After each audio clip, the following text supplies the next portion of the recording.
Hello and welcome to the Storytelling with Puck podcast. We will, as always, start with a story. Right. And the story today is I Have Legs. Once in the UK, and this is about me coming to the UK after I had been abroad. I came to UK as a refugee, and I'm talking about my dress as I used to dress before I came to the UK. So, once in the UK, we were able to wear what we wanted. I was so conditioned to not showing my body that it took a while to wear dresses or to show my arms and legs.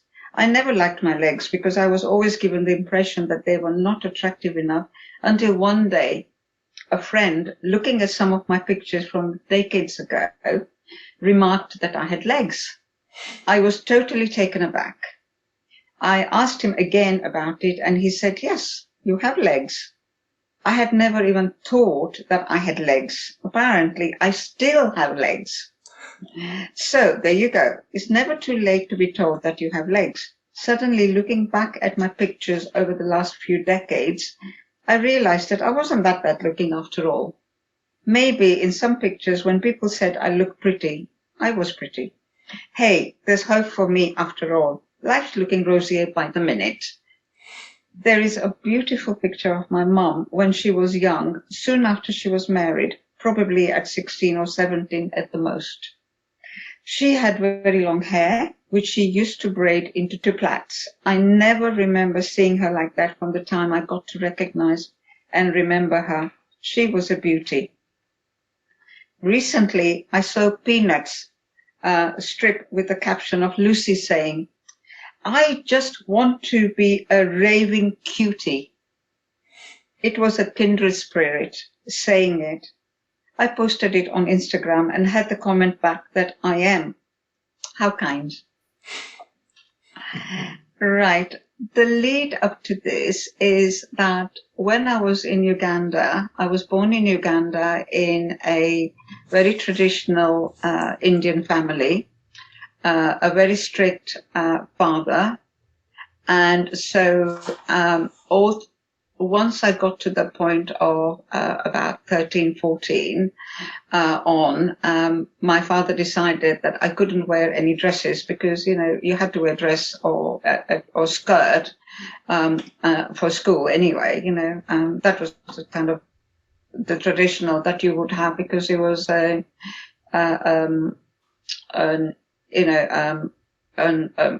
English colony. So it's a British colony. So, the dress code and everything else was in the 60s and 70s. It was literally, you wore school uniform or you wore a dress at home. And so it was suddenly that I had to wear the Indian dress of salwar kameez, the trousers, and, the loose kind of top. And cover my arms as well. So I was so conditioned to have that as my dress code. And so even when we came to the UK back in 1972 as refugees, and there is another story there that my mom and dad, they didn't have a good marriage. And so, they separated, and we actually wanted, my mom, myself, and my sister wanted to separate from dad. And so he went to India, and we decided that we would stay here in the UK because we had British passports. We were able to come here, and basically India was very reluctant to take British citizens as we were at the time. They said, no, Britain have to stand by us and do the right thing. And that's a lot of history there. So again, once I got here, it was really, it took a long time for me to get back into dressing, to dress in the Western clothes. And given that I actually got a job in about 6 weeks after arriving here, and I started a job at Luton Airport in a company called Courtline at the time. It was just like a little junior data processing clerk, but that's what my job was. And back in the 70s, it wasn't really acceptable to wear anything other than, you wore the Western things, and you didn't even wear trousers in the 70s. Women had to wear dress or skirt. So that's the story, one of the stories that I thought, and it's in my book, but I just thought, I'll start with that. Bina, that's fascinating, and it's almost a tease as well to uncover so much more. So there's going to be a lot of questions coming up in a few minutes. But firstly, thank you so much for sharing that with us. We will talk more about you and so much more about this story, because I bet you that everybody listening can't wait. But before we do, we're just going to have a quick introduction to the podcast. You're listening to Storytelling with Puck, the podcast designed to show the power of stories in life and in business. Stories connect us on a deeper level, which is why we'll be sharing, chatting about, and feeling the impact they have on every one of us. Your host, Stefano, is the founder of Puck Creations, and we work with your business to define a clear, consistent, relevant brand which stands out from the crowd. We use that brand to create content that makes your audience think, feel, and take action. Visit puckcreations.com to find out more. Before you do that, let's get to the reason we're here. No jargon, no messing around, just plain talking with our incredible guest, Bina Briggs. Bina, an incredible story to start off with, but please tell us a little more about yourself. Right. Well, I'm Bina Briggs, as you said. I have a business called Plain Talking HR. I've been in this business for now nearly 13 years. Prior to that, I was head of HR for London Luton Airport, and prior to that, BT. I live in Luton, and that's where you and I met some while ago on business networking. And my story, I started off by saying the story purely on the basis that probably around, I would say 2006, 7, 8, something like that. I suddenly felt the urge to write my mum's story. And we have to go back decades because my mum was born in 1932 in India. And you will see why I wanted to write her story.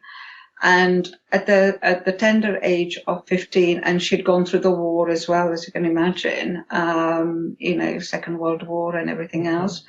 And she actually got married to my father when my mom was only 15 years of age, and my dad was quite much older. Then that was common in those days, right? Okay. It was. I mean, girls were married at 9, 10, 11, 13, whatever. Wow. Mum had actually studied, and she was studying in Mumbai. She was born in eastern India, in Bihar state, near Calcutta, in that kind of area, in coal mines. And her mum, her family was really well off. My grandfather was the first, I think, Indian to get the position of a coal mining engineer in the British Raj, and so they were very well off. But then my grandfather passed away suddenly and left a very large family. My mom was number 8 of 10, 5 brothers and 5 sisters. Coming from an Italian and Irish family, I know the big family scenarios, but exactly. I'm the youngest of 6. 10 is a lot. But the thing is, and to this day as well, now obviously all my aunts and uncles have passed away, mum's passed away, but, we are a very close family, so, we're scattered. Indians, You find an Indian everywhere, anywhere on earth. You go to any continent, any country, you'll find an Indian, you know. Yeah.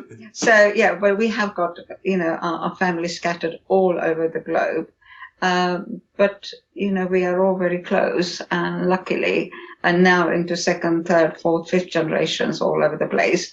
But anyway, so yeah, Mum, and then they emigrated to Uganda. And at that time, what was the reason? Sorry, what was the reason for emigrating to Uganda because in the first place? the British government was giving out. If you think about the development of African countries, you know, Kenya, Uganda, they were all British colonies, and they wanted those developed. So, you know, tens and thousands of Indians were given passports to go and develop. So, you know, my dad's eldest brother was already there back in, I think, in the 40s sometimes. And he was kind of, you know, part of I think there was all cotton mills and oil ginneries and all that kind of stuff. So my dad went there as well. Was it seen as an opportunity then? It was a better economy, a better opportunity to make money, to be able to live a better life, and to do that you had to sacrifice being in your home and being close to your family, and to be honest, you know, it was a developing world as it was. So you know, there was quite a lot going on there. And yeah, so then I was born out there in Uganda, and but the marriage went wrong fairly quickly. And it was an abusive marriage, and so, you know, and it took a long while before we could do anything about, well, you know, Mum could do anything about it anyway. And if you think about it, in those days, at the Asian community as well, such things were hidden, you know, nobody spoke about it, nobody did anything about it, so on and so forth. And I think a lot of it goes on now in a lot of, you know, places. So it didn't really matter what you tried to do, but at the time it was a no. Anyway, as soon as I could remember and I realized what was going on, I decided that we will leave, and my sister again, and then by that time we also had my younger sister as well. Sorry to interrupt, but how old were you at this point? How old were you when you realised what was going on? And you mentioned that you decided to leave. That seems like a big step for a child. I was 8. You were 8. Okay. Sorry, I know this is a sensitive subject, so if there are any questions that I ask at any point... No, please do. Okay. So you were 8 years old and you saw this abusive relationship and you realised it was an abusive relationship at this young age. Where were you in the family tree, did you say? You were in terms of your siblings? I was the older one. And so then you're the eldest sibling? Yeah, there's only 2 of us, I've got a sister. And there was 8-year gap. So then my sister was born when I was 8. Okay. So, and you were seeing what was going on, and then you mentioned that you made the decision to leave. How did you come up to that decision? And, you know, I just think it's such a brave and difficult thing for an 8-year-old child to have to do. Well, it was kind of thinking, well, I don't want to live, I don't want to be here. And, you know, and I was close to Mum, obviously, and Mum said, you know, but yes, we would, but how would we do that? We didn't have any money. You know, we were in Africa, in Uganda, in that time. And if you have to think about the mindset that, you know, we didn't have all the things that we have now here, or the exposure to media or anything like that, or women saying, you know, we have a right, etc., or the movements, you know. It was nothing like that. But what I did know was that I don't want to be here. I don't want to be in this kind of environment. And so, you know, it was 2 different lives. You know, we had a public life where nobody knew anything, and we had a private life at home, and which is the way it happens in a lot of these cases. And so it was a decision between mom and me, but I think I remember it was 8, and it was a long while before anything happened anyway, obviously, but it was more and more of the fact that, yes, as soon as we can we go to India? Can we do this? And we didn't want to go to India. Mum didn't want to go to India because she had all her brothers and sisters there, and they were really well off. And it would have been very easy for us to do that because, they would have looked after us without question. Mum didn't want that. Mum did not want to be a burden to her brothers, because her dad wasn't there. And so she said, no, this is my lot. I have to deal with it. I cannot actually go and, go to my siblings, turn up at the doorstep and say, take me in and look after me and my kids. So, but, life happens, things happen. And the more we were thinking about it, and then in the meantime, I went to India to study. Okay. I did my O-levels, as it were. I did my Cambridge O-levels in Uganda, went to India to study microbiology, actually. So how old, if you did your O-levels, you would have been 17? 16, 16, yeah. And then I went to India, yeah. Okay. And microbiology, did you just say? Yeah. Wow, fantastic. Okay, so HR wasn't the first thought on your mind as you were studying your A-levels then? You know what? Not many people actually wake up in the night and think, ping, you know what? I want to be an HR consultant. My lifelong ambition is I'm going to be an HR consultant. There must be someone. If we ask enough children, we'll find one. Oh, now it will be. Now it will be. But going back a few decades, no, you wouldn't. You want to be a doctor or a dentist or, a lawyer or accountant or do something with art or theatre or, something like that. But you wouldn't think about being an HR consultant. Way back out there. So sorry, I was interrupting your story, but it's fascinating. It is just story, it is life. But then, and then I came back back home for holiday, and basically then my dad decided that I wasn't going to go back and finish my education, and that was that. And so we were still in this. Do you mind again? Sorry, if I ask why, was that because of the family setup again? Because he decided necessary for you to be educated, or correct. Right. Okay. Yeah. And you never question why. It was just you're not going back to India, and that's it. Okay. And that was that. So anyway, we're kind of still thinking about how we do this. And then suddenly Idi Amin happened in 1972, and some people might know of it, some people might not. They might have seen the film called The Last King of Scotland. That's a brilliant film if anybody hasn't seen it. Well, funny enough, I was about to ask actually, I find it brilliant as somebody who was watching it purely from an entertainment value, not from a historical value, from somebody who grew up there and saw the world change when Idi Amin came into power and everything that happened. 2 questions, maybe a little bit of description of how that felt for you and what happened at the time in your life, and also how accurate was The Last King of Scotland, and did you think it was a good film, I guess, based on somebody who was there? Funny enough, I've never watched the film. Ah, okay. Okay, we'll get rid of The Last King of Scotland, but maybe you can tell me about your experience. I'd been in it, so I didn't need to be. But the thing was, it's just something that it never appealed to me. And a lot of people have obviously watched it. A lot of people I know, my family, friends, or whatever. But it just did not appeal to me. So, of course, I've seen trailers of it and stuff like that, and I know what it's all about. But I never, ever watched it.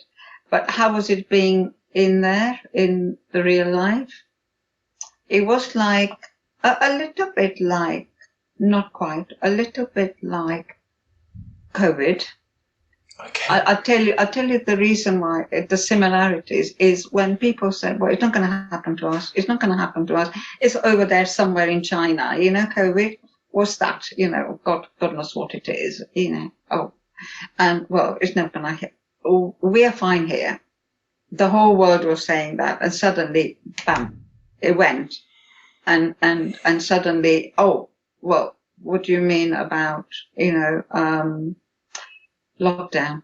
What do you mean? We can't have this. We can't have that. We can't meet people. Well, for us, when he said that, I think it was May, June time, and nobody believed it. Nobody, everybody thought he was joking. He was just joking. And until it all started getting serious, then, people started disappearing. We were getting ultimatums. Then obviously the curfew started and atrocities started, and then we knew it was for real, and the deadlines were coming through. So we didn't really sleep for about 3 months. We just didn't. Wow. Because you just didn't know and the reason why I'm giving you the example of COVID is not as sinister or as restrictive, but do you remember when we were getting, like today there will be an announcement or something, and then tomorrow it'll be something else, and then you think, right, okay, I do that and that, or do I do that instead of that? Not knowing what you're supposed to do. Right. The communication, the miscommunication, the lack of communication, but more importantly, your safety. You didn't know whether your family were going to be safe or not. Just for people who don't know, and for people who don't understand some of the history of Uganda and what happened there, what kind of rules, what kind of impositions were being brought at the time? I know you said it was changing every day and there was confusion, but what was going on? Basically, the whole thing was that he did not want Asians to be in, any Asian who did not have a Ugandan passport, a citizenship.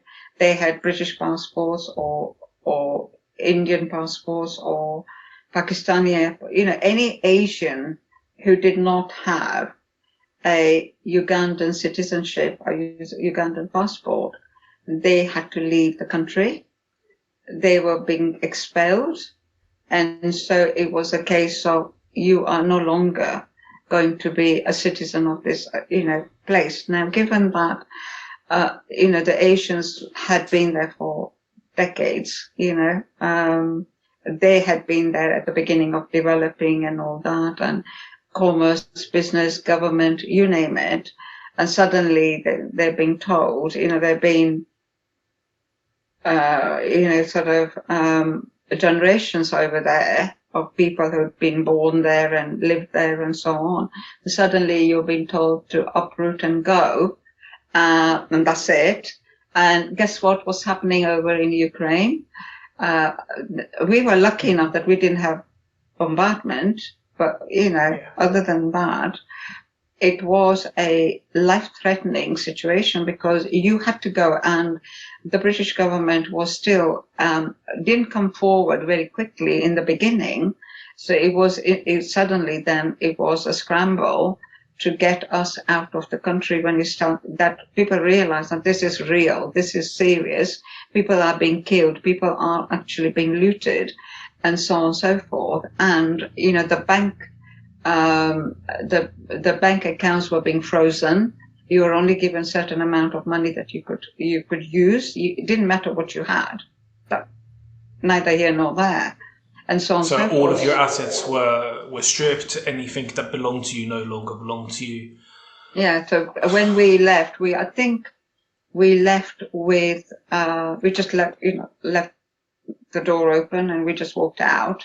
Wow. And I think we came with something like £50 per person, so there was 4 of us per person. That's kind of the roughly the value of what we had with us in cash.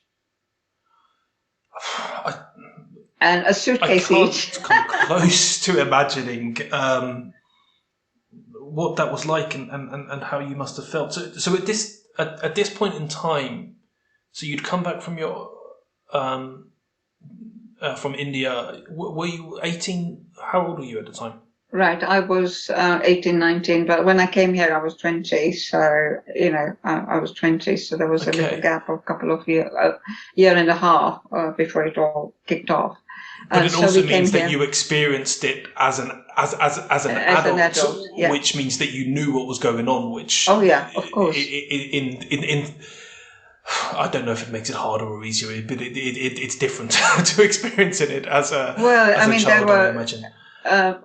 Well, it wasn't really easy for anyone because, the soldiers were looting, the soldiers were raping, What you didn't want every night was when you had the dusk to dawn curfew, the army trucks were patrolling the streets, but then they would just stop anywhere in front of your house and do whatever they needed to do. They did it. And nobody could stop them because there was nobody around to help you because, Well, the person who was leading it was the person who was in power to do something about it.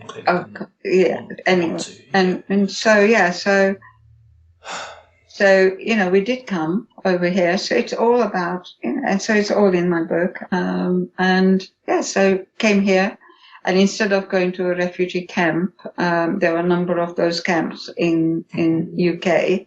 I think there was one around Leicester, and I think there was a couple in Wales and Newcastle Way, and all sorts of places, But we had extended family from my dad's side who had some relations here in Luton, and so they said, well, instead of going to a camp, why don't you come here? We'll sort out some rental accommodation, etc., for you, and then you can do after that decide where you want to go, what you want to do.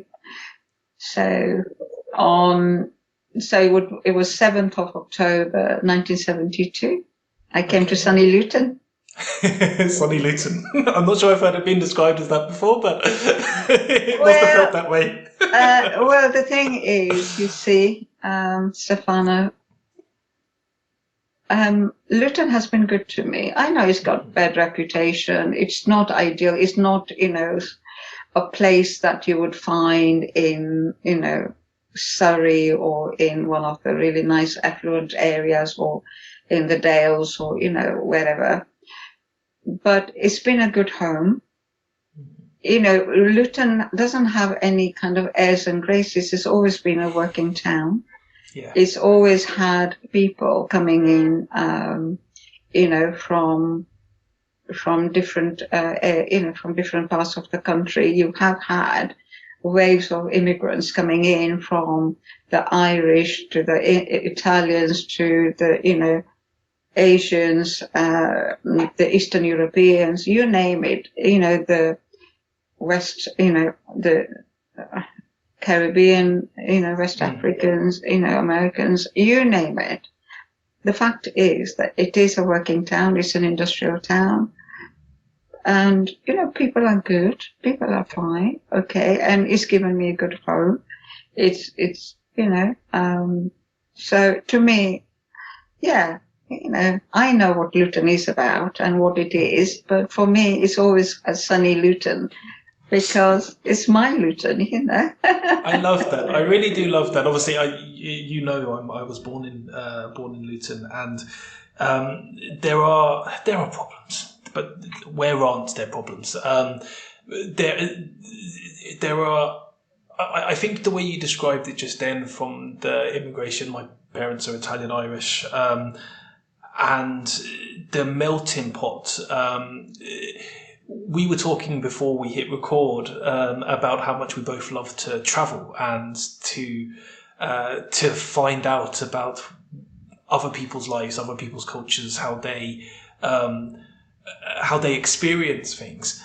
one of the great things about Luton is you can do a lot of that on your doorstep because you meet people from, as long as you're open-minded enough to do it, you meet people from all over the world and get to learn about how they deal with things and how they enjoy certain parts of life and the different foods that they enjoy and the different experiences that they've been through and the way they deal with family and all of that kind of stuff. So, well, I've got friends from the airport and we've got friends from the communities around us.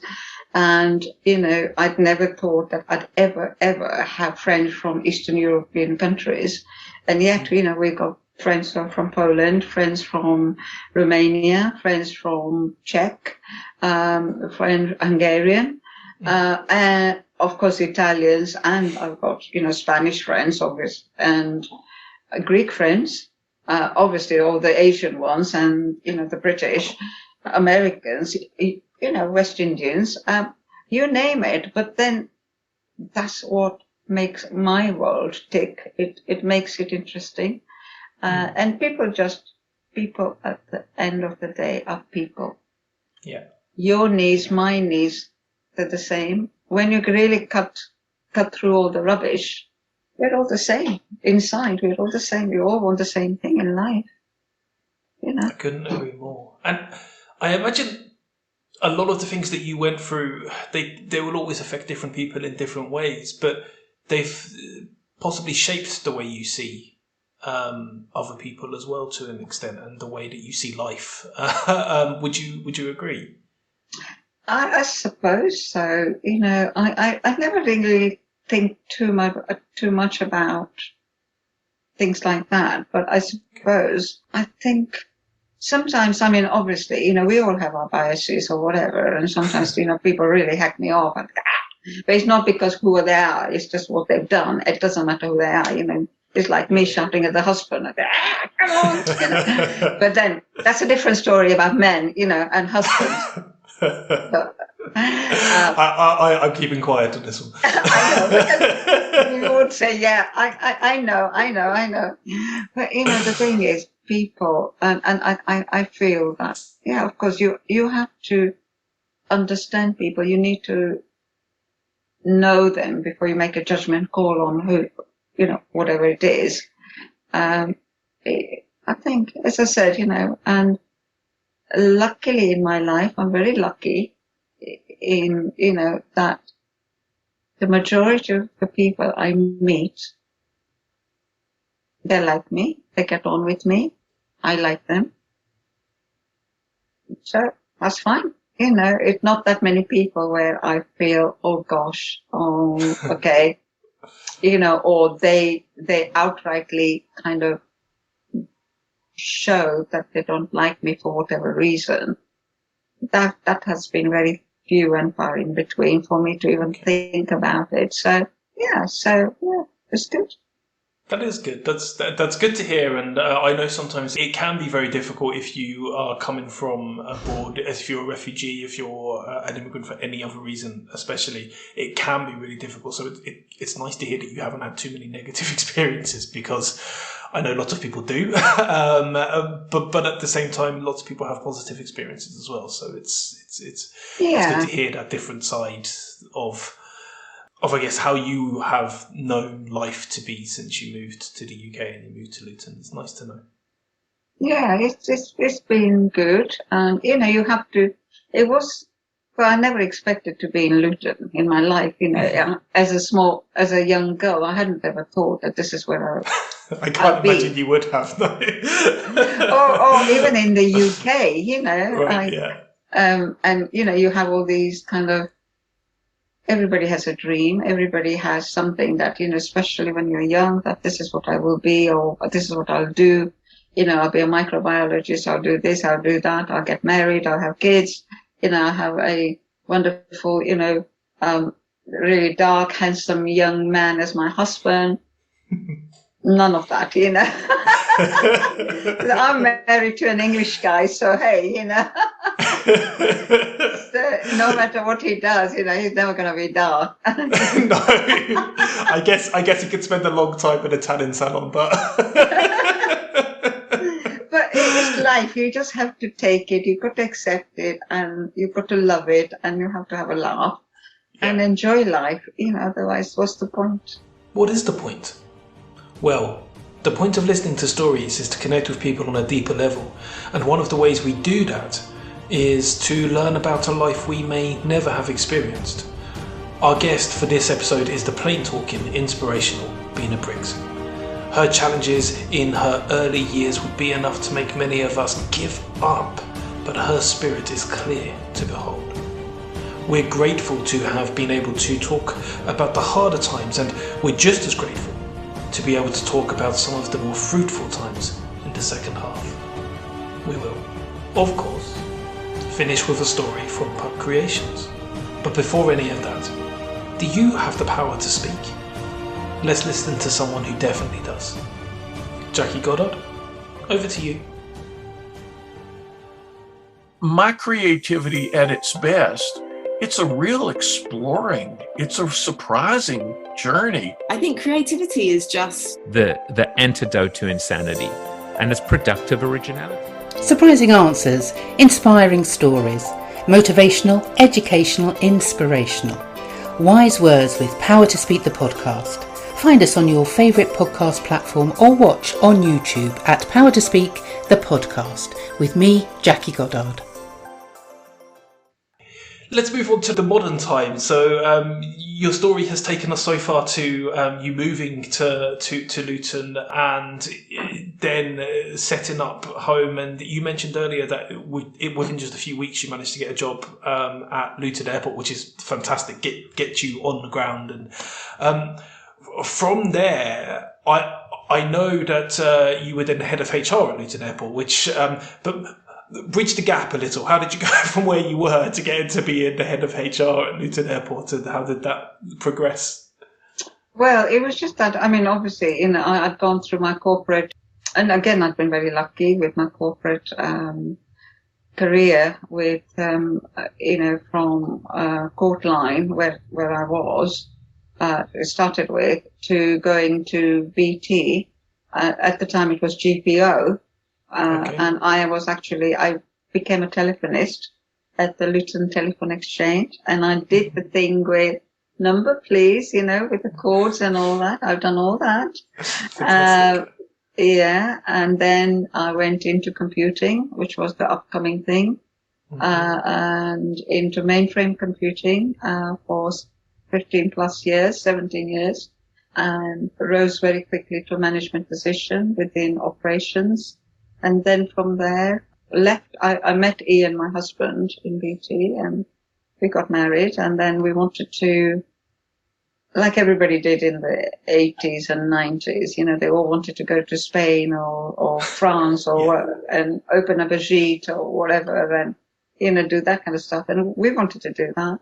But then there was a mighty economic crash, back in 1989, 90, and so we couldn't really move. So, but we both left BT when BT were looking for volunteers, and so we were able to do that, pay off the mortgage and stuff. And then at the same time, I started to actually study IPD, which is Institute of Personnel Development, which is now CIPD, Chartered Institute of Personnel Development. Yeah. And so I did that, and so managed to get a job at Luton Airport. I had a break I wanted a break for 6 months, but it turned out to be about a year. And so, which was nice, and I got a job up the hill, as it were, to the airport, and quickly progressed to HR manager, and then as head of HR, and reporting directly to the CEO or the MD. And then as Luton was, the airport was developing, so those were the times when the growth of the airport was like, year on year, 40%, 43%, all the new infrastructure, everything else. And you as a Lutonian, you would remember all that. So, yeah, so that's all happened. And then times changed and the face didn't fit. So, came out of the corporate world, and somebody else I knew who was also, leaving their corporate career at the airport, was starting a company called Plain Talking HR. She hadn't started yet, but she was just about to. So she did, and so I said, "Shall we join forces?" And we did. So we started it as co-partners, co-directors, and she retired about 4 years ago, and so the company's been mine, and so that's how it is. That's how it is now. Okay. That's an incredible development, and there's so much that you've learned along the way, and you've obviously had different skill sets as well. And I think all of that helps when you're trying to deal with people, which is a lot of what HR is. That obviously you've got the professional qualifications, but you've also got experience in worlds that other people have experience in. And I think that often helps when you're in any kind of people-facing job. I don't know if you would agree with that, but that's how I see it. Well, I think I've always liked to be with people. I think I always got on with people, and I think it was just the affinity was there, and I kind of landed in it, I suppose. My belief in life is that there's always, when one door is closing behind you, people say that, well, you've got to wait until the next door opens. For me, that's not the case. The case is that there is already another door that's already opened up for you, whilst this one is closing behind you. And the thing you have to do is not to look back, because a lot of people are, so busy looking back at this door that is closing behind them that they miss this open door in front of them. And so it's always, for me, it's always been that when that one's been closing, another one is already opened, and I step into it, and I'm actually being, if you like, pushed or propelled or being, attracted to it, or, and then things work out, and always does. What you have to remember, what you have to remember is that it might not be exactly the same what you wanted. It might not be exactly what you thought it would be, but if you go with it, then it does. That makes a lot of sense. I think a lot of people who manage to start their own business, to be entrepreneurial and to make a success of it, are the kinds of people who do seize the opportunity in the way that you just described. And it's not always easy to do, but as you say, sometimes it's about being aware, keeping your eyes open, and looking forward. And I think you explained that really well with your analogy. And sometimes it's not even that, Stefano. It is that something it actually is already it's your destiny. It's going to happen. And the beauty of it is that you need to be aware that it is happening and not fight it, just go with it. And when you kind of accept it within your heart, and a lot of the times, it's the fight between your heart and your head. And the head actually keeps arguing and getting you all stressed up and really stressed out and worried and panic and all that kind of stuff. That's because the head is telling you that, it's just going, all that. Whereas the heart knows what's going to happen.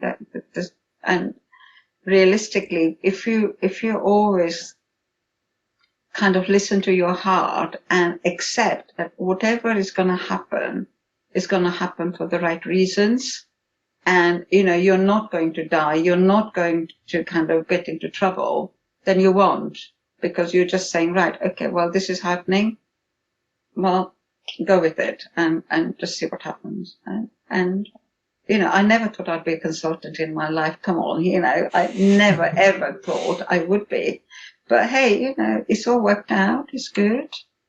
And, So it has worked out, but tell our listeners a little bit more about what it is you're actually doing. And why plain talking HR? Why the name plain talking? And what is it that you actually do? Okay. What is a complete HR package, for example? What's it made up of? Right. Okay. Well, plain talking is the name was actually chosen by my business partner at the time, Bronwyn, because she hated jargon.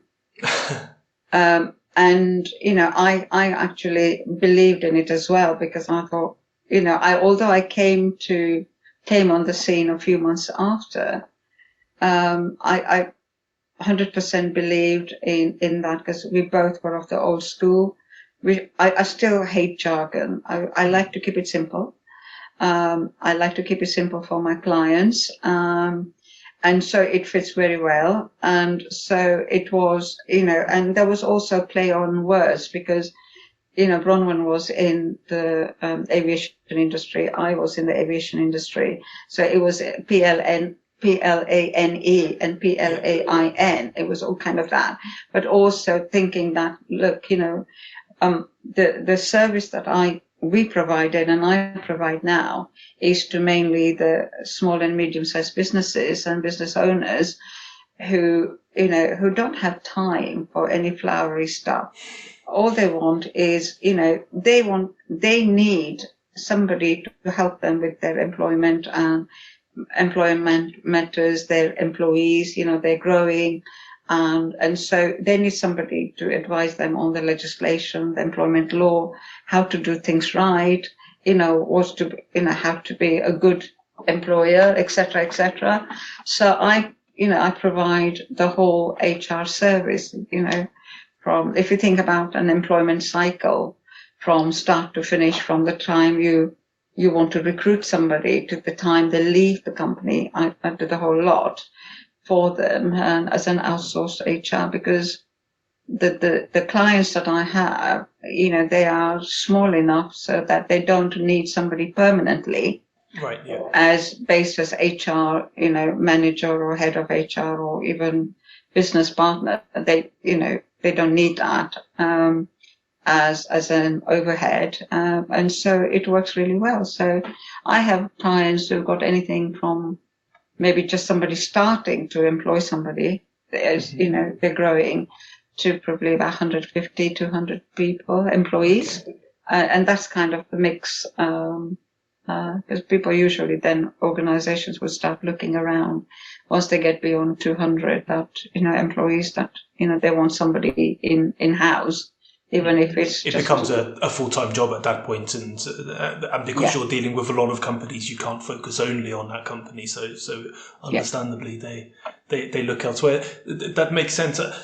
I imagine one of the things you sometimes have to deal with is disputes between employers and employees. Now, I don't want you to mention any names, of course. Please do not mention any names. I won't. Don't worry. What's what would you say the strangest or potentially most difficult, whichever is easiest to answer, dispute is that you've ever had to deal with? Well, with any disputes, it's, to us it might be, oh, what the hell is this all about? Why are they, why did that employee do something that, come on, or why did the employer do something? And the thing is, to those people, it probably was normal, or they thought, well, they can get away with it, or they can break the rule and they'll still be fine. So, I mean, there's all sorts of varieties of things that, and one of the things you do is you're never surprised by what people do. You can never say, oh, wow, really? No, never be surprised, because people will do all sorts of things. They do, and, and employees, and sometimes you think, or even employers, and you think, really? Come on. Usual stuff, where people don't think, and they go and do something silly or something that they shouldn't have done, and there is a dispute, or there's a dispute. Well, I tell you what, there was one years ago when I was at the airport. Here's the thing, I'll tell you, and it's going back a bit, decades, but somebody, an employee of one company, and this was on, I think it was just after, in the early mornings, after the night shift, or it might have been just towards the back end of the night shift. One person suddenly started running after another person with a really huge axe. Okay. They were running after this other individual, and they seemed to think that was quite normal until a few people actually restrained them. Wow. That was one of the ones where we thought, what? How did that get dealt with? It actually leads back in a way to, we've been talking about stories, obviously, and talking about your story the whole way through this conversation. Something I find interesting is obviously stories are subjective to the people who tell them. So what was the story of the person from his point of view of why he thought it was okay to run through with an axe? Why was he doing it? And then what were the other stories and how did it get resolved around the situation? Well, I mean, let's just say that quite often people's personal lives overspill and they spill into work life. Mm. I won't say much more than that. Okay, fair enough. So that's where the one man went after another man, because and personal that was that. situation, yeah. And then we went, right, this will not happen here, and it was dealt with. It was gross misconduct, Mm-hmm. of course. Of course, yeah. Yeah. And so, wow. yeah. So, and for more minor disputes, is there a lot of, I guess, almost having to be a bit of a mediator sometimes, having to understand both points of view and make sure that you're not taking sides unfairly? Well, that's the thing, that, you have to really be mindful of being objective. You have to put your feelings, and, there are things that happen, and sometimes people do things without thinking, but then it has got a consequence. There's always a consequence, and sometimes you understand as to why they did it, but it still doesn't stop the process, because you have to carry out the process, they know what the rules and regulations are, what is right behavior in the workplace for all of us. The rule applies to everybody, no exceptions, yeah? Mm-hmm. And so therefore, and we're all adults, and we all understand, and we all make sure that everybody understands what the rules and regulations are. They're there for a reason. And so therefore, if somebody actually goes out of that, now, again, you talked about mediation. It may be that they've done something which is serious, but it can still be dealt with. You talking to them and say, right, okay, this is at an informal stage. Look, you need to sort yourself out. This cannot happen again because of X, Y, Z. And is there anything else we need to do? Do we need to retrain you? Do we need to put other things in place for you, or whatever it is? Or, take some stuff out or move them around or whatever it is. But it still doesn't stop from the fact that should that happen again, the employer has to do something about it. Yeah. Mm-hmm. And we all have to face the consequences. And you're there to make sure that everything is done in the right way. It is. And this is where, I come in with,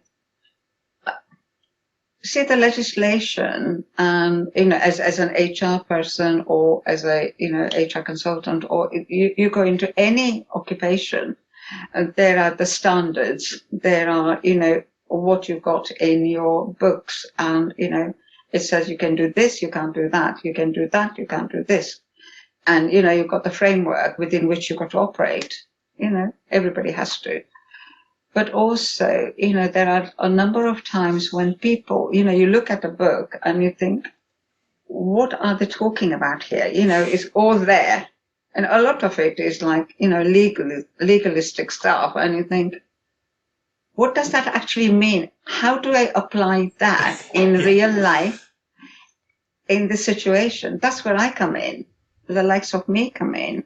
The people who do whatever they do. So, whether you're a civil engineer or, you're a lawyer or a doctor or an accountant, insurance person, whatever, or a website designer, you are the expert. You know what actually it means, how you apply it in daily life. And so that's where my value comes in as the HR consultant for my clients, because it's not what it is you do, it's how you do it. It's the how, and they don't know the how. Or even if they know the how, they're too frightened to do that. They're too confused. From the outside to they're come too in confused because it's how do I do that? If I do this, is that okay? It's simple things like sickness, This person has gone off sick now. What do I do? How do I do it? How do I talk to them? Can I talk to them because they've gone sick? Can I contact them? Right. And things like that. And so that's where I come in. Well, I think our listeners will have definitely heard the value that you offer, and it will be of huge value to them as well. If they want to take that a little bit further and to speak to you and potentially take you on to support their businesses, how and where can they find you? Well, they can find me on all the platforms, all the social media platforms. I'm on Twitter, LinkedIn, Instagram, Facebook. My website, plaintalkinghr.com, is there. My email address is on there. My mobile is on there. My office number is on there. You just do Bina Briggs and it will come up, or Plain Talking HR, it will come up. The book, The Red Thread, will come up. That's what I was about to ask next. So if people would like to buy it, because I think there will be lots of people who will need you for the Plain Talking HR side, but there will also obviously be lots of people who aren't in that position. But the majority of the listeners, I believe, are going to want to buy your book after hearing your story earlier and wanting to dig in more. So, sorry, please tell them again what the name of the book is and where they can find it. Can I show you my book? Yeah, please do. I'm not sure if we'll get this on this bit on the video or not, but we'll definitely have it on the show notes. It's just there. It's called The Red Thread. The Red Thread by Bina Briggs. Yeah, you can get it on Amazon and just look for The Red Thread Bina Briggs, or you can go on my book website, which is separate from the Plain Talking HR website. The book that is called just literally The Red Thread book.co.uk. Okay. And it will come to me. If you buy the book from Amazon, you can buy it anywhere in the world, anywhere in the world. And that's fine. But it won't be signed. If you buy it from me, from my website, then I sign it. I sign every copy that goes out to any of my readers. Amazing. Absolutely amazing. I imagine more people are going to go to the website in that case. We're going to have to come towards the end of the podcast. Yes, but before we do, thank you. Thank you so much. I know that sharing some of the elements of the story you shared earlier cannot be easy. So the appreciation I have for you doing that is, I don't have the words to describe it. I'm so thankful for you. And also then finding out more about your work as well, and all of our listeners understanding a bit more about what you do and how you can help them. It's genuinely been, as a writer I should have the words, but it's been delightful. It's been, I've discovered a lot, and I'm truly grateful. So thank you so much for coming on. Thank you, Stefano. Thank you for having me here and listening to me. And well, I'm sure we'll carry on talking sometime, and we will be in touch. We definitely will. But for now, as always, we will finish the podcast with a story. Making my soul cry, I read, I watched, I read again. Another innocent taken, another parent, child, friend. A day just like the day they said would never be repeated. A day that brings only night. a day to feel defeated. Yet defeat is not a word those defenders understand. Defeat is like surrender, never in their plans. A day with loss is cruel, but survival is success. A day with love, with hope. A day where we protest. For light it shines right through, the child who quietly sings. Leaders who stand strong share the hope their strength brings. A day where we are saddened by the little we can do. A day in which we stand in solidarity with you. You've just been listening to an episode of the Storytelling with Puck podcast. Your support keeps our podcast going, so please leave us a 5-star review wherever you listen. Subscribe to keep up to date with the latest episodes, and never forget the importance of sharing your stories.